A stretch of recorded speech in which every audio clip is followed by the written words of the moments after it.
अस्सलाम वालेकुम अज़ीज़ान, मैंने आपको आपके दोस्त आपके भाई तैयब एजाज का सलाम है।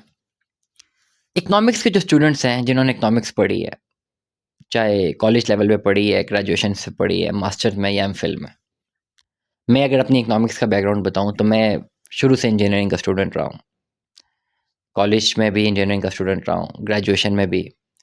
मास्टर्स में आईआर करते हुए मैंने इकोनॉमिक्स पढ़ी और फिर एमफिल में भी पब्लिक पॉलिसी मैंने इसमें एमफिल किया। तो कंप्लीटली जो पब्लिक पॉलिसी का मॉडल है वो बेस करता है इकोनॉमिक्स पे। इसमें माइक्रो इकोनॉमिक्स और मैक्रो इकोनॉमिक्स दोनों आती हैं। इकोनॉमिक्स को जो भी स्टडी करते हैं, दो चीज़ें हैं।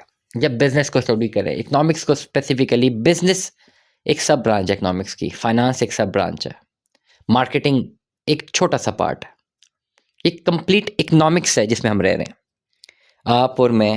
ये जो हमारे हाथ में फ़ोन है, ये सारी चीज़ें हैं, ये पूरी जो रिसोर्स है उसकी यूटिलाइजेशन है, ये डिपेंडेंट है इकोनॉमिक्स के ऊपर। जिसको इकोनॉमिक्स ही समझ आ जाती है वो ज़िंदगी में बिजनेस में कभी मार नहीं खाता।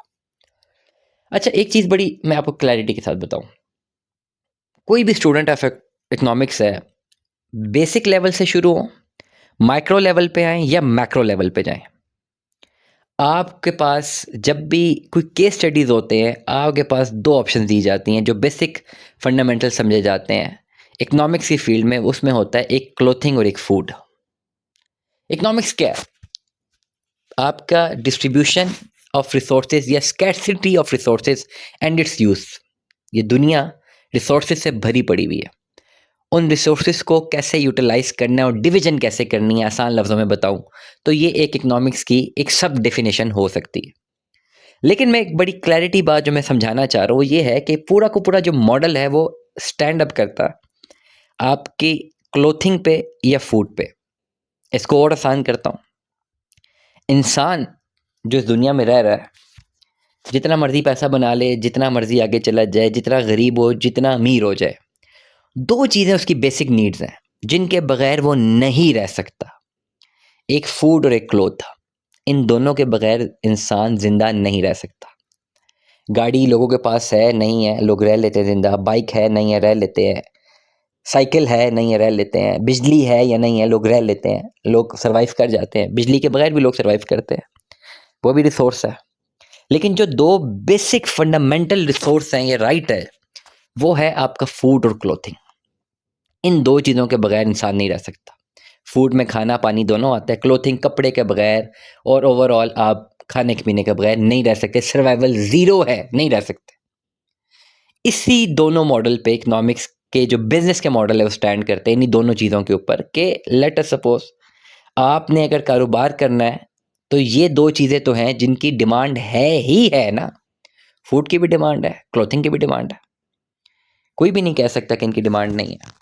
और ओवरऑल बिजनेस के मॉडल में अगर बिजनेस किया जाता है तो सबसे ज़्यादा इन दो चैप्टर्स को देखा जाता है, क्योंकि ये बिजनेस कभी डूबने वाले हैं ही नहीं है। जितनी ज़्यादा आवाम होगी, जितने लोग होंगे, उन दोनों उनकी ये दो चीज़ें कंजम्पशन है, वो इनके बगैर नहीं रह सकते।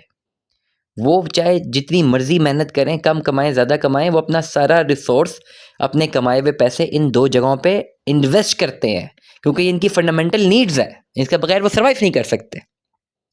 इसीलिए डेवलपिंग कंट्रीज़ में ये दो बिजनेसेस बहुत कामयाब है। आपके पास जो भी फूड का बिजनेस करता है, अच्छा बिजनेस स्टैब्लिश करता है, कामयाब बिजनेस है। क्लोथिंग का भी जो अच्छा बिजनेस करता है, कामयाब बिजनेस है। आप इसको ब्रांड लेवल तक स्टडी करें, आप इसको ग्रास लेवल पे स्टडी करें, फूड की कोई भी चेन आप स्टडी करें, सारी प्रॉफिटेबल आपको नजर आएगी। इसी तरह फिर आपकी क्लोथिंग का सेक्टर आता है, और क्लोथिंग के सेक्टर को अगर मैं फर्दर इलेबोरेट करूं, उसको ज़रा मॉडर्न ज़िंदगी के साथ अटैच करूं, तो पाकिस्तान का जो टेक्सटाइल सेक्टर है वो बेसिकली आपकी रिप्रेजेंटेशन है क्लोथिंग की। पिछले 2 सालों में आपने देखा कि इंटरेस्ट रेट बहुत ज़्यादा ऊपर था। जब इंटरेस्ट रेट ऊपर होता है तो मार्केट पर में मौजूद जो फैक्ट्रीज़ हैं, जो इंडस्ट्रीज़ हैं, वो बुरी तरीके से मुतासर होती हैं, क्योंकि इन्वेस्टर्स का पैसा फैक्ट्रियों से निकलकर, मार्केट से निकलकर बैंकों में चला जाता है और इंडस्ट्री मुतासर होती है। लेकिन हिस्टोरिकली प्रूवन है कि जब जब या जिस जिस मुल्क में आपका इंटरेस्ट रेट नीचे आता रहता है, आपकी मार्केट जो है वो ओवरऑल स्ट्रेंथन होती है, मार्केट में सर्कुलेशन ऑफ मनी होती है और इंडस्ट्री स्टैब्लिश होती है। क्योंकि पैसा मार्केट में सर्कुलेट करता है और इंडस्ट्री स्टैब्लिश खाली पैसे से नहीं होती, पैसा इन्वेस्ट करना पड़ता है, नॉलेज में करना पड़ता है, मशीनरीज में करना पड़ता है, लेबर पे करना पड़ता है, वर्क फोर्स पे करना पड़ता है। हिस्टोरिकली देखें पिछले 2 से 3 सालों में आपको पाकिस्तान का टेक्सटाइल सेक्टर ज़्यादातर नीचे जाता हुआ नज़र आ रहा होगा, लेकिन अभी इंटरेस्ट रेट 12% पर है और अगर ये बजट से पहले सिंगल डिजिट पे आता है तो आपका ये जो टेक्सटाइल सेक्टर है ये ग्रोथ की तरफ जा सकता है। ये बहुत इंपॉर्टेंट बात कर रहा हूँ और ये राइट टाइम है इस वक्त टेक्सटाइल सेक्टर में इन्वेस्टमेंट करने का भी, क्योंकि लोअर कैप लगी हुई है आपके सामने। ये लोअर कैप इस वक्त अगर आप इसको इस वक्त आप इन्वेस्ट करते हैं अपने टेक्सटाइल सेक्टर में इस लोअर कैप के ऊपर, तो डेफिनेटली इंटरेस्ट रेट मज़ीद नीचे आने से इस सेक्टर ने ऊपर जाना है। डिमांड तो ऑलरेडी मार्केट में है ही है, डेफिनेटली पॉलिसी रेट कम आने से सर्कुलेशन ऑफ मनी इस सेक्टर में आनी है और वो आएगी ही आएगी। सारी की सारी डेफिनेटली नहीं आएगी, डिविजन्स हैं बहुत सारे सेक्टर्स की, लेकिन ये सेक्टर टेक्सटाइल के सेक्टर पाकिस्तान का मुझे आने वाले 1-2 सालों में दोबारा इन्हेंस होता हुआ नज़र आ रहा है। तो इसलिए जब ये इन्हेंस हो उस वक्त पैसे डालने से बेहतर है कि आप अब भी इसके शेयर्स खरीदें, आने वाले टाइम पर आपको फ़ायदा मिल सकता है। दुआ में याद रखिएगा, अपना बहुत सारा ख्याल रखिएगा। स्टे ट्यून्ड में 10 अल्लाह हाफ़िज़।